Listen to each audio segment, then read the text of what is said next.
Hi everybody.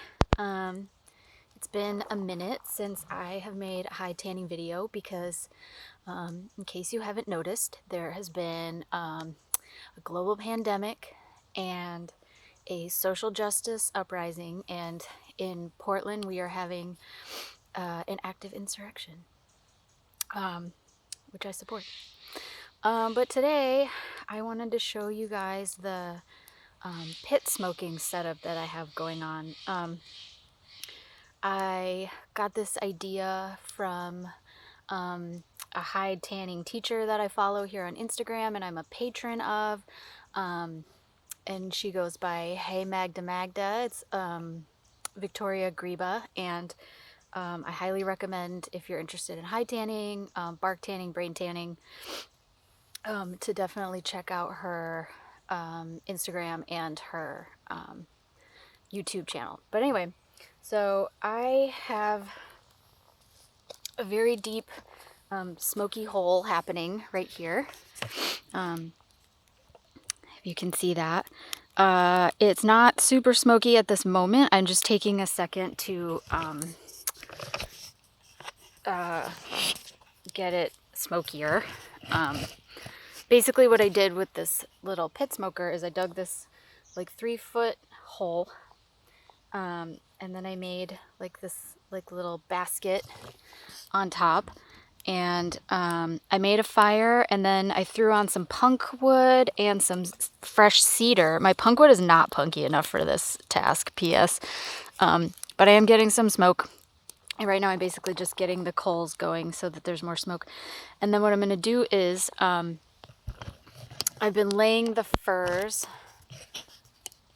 This video, oh boy. I've been laying the furs on top of this basket. So I've got a couple of my really nice furs. This is my opossum, my roadkill opossum. And it's been smoked now for a little while, and so you can see it's kind of turning this like nice buttery yellow color.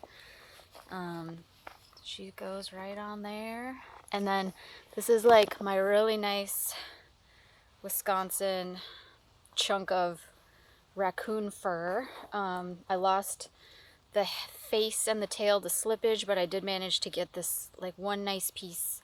And so I'm finally getting around to smoking that. The color of this is not from smoking. It's actually because I did throw it into some like tannic tea to try to stop the slippage, but there was just too much like decomposition in the hide. So that didn't do shit except make the skin side a little bit darker. But this has been smoked for a little while, so a little bit of the color is due to that. And so I'm just gonna lay that here as well. And then this is the opossum that my friend nabbed for me not long ago. Unfortunately, when I was softening her, she had all this like crazy fur back pulling. And so I ended up ending the softening. So she's very crunchy. Like this is not a garment quality fur or hide, but this actually I'm giving it to my friend to put on his like dead things mantle, so it's okay. But yeah, it's incredible like back pulling. So as I was cabling and softening the hide was pulling. You can actually see that a little bit, maybe. The hair is pulling right through the hide.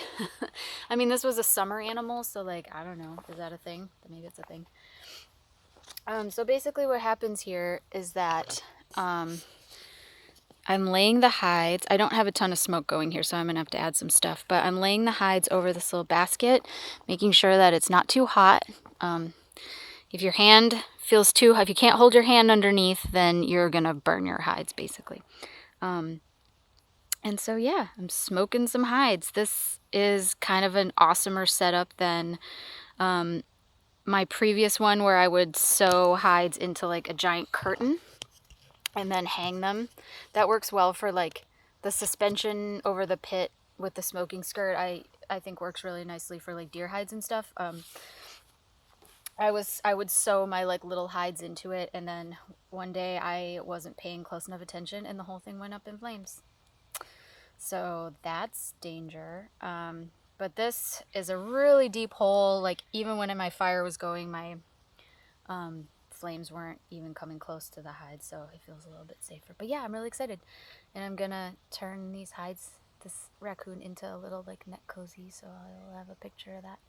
But anyway, yeah, hopefully there'll be more videos coming soon.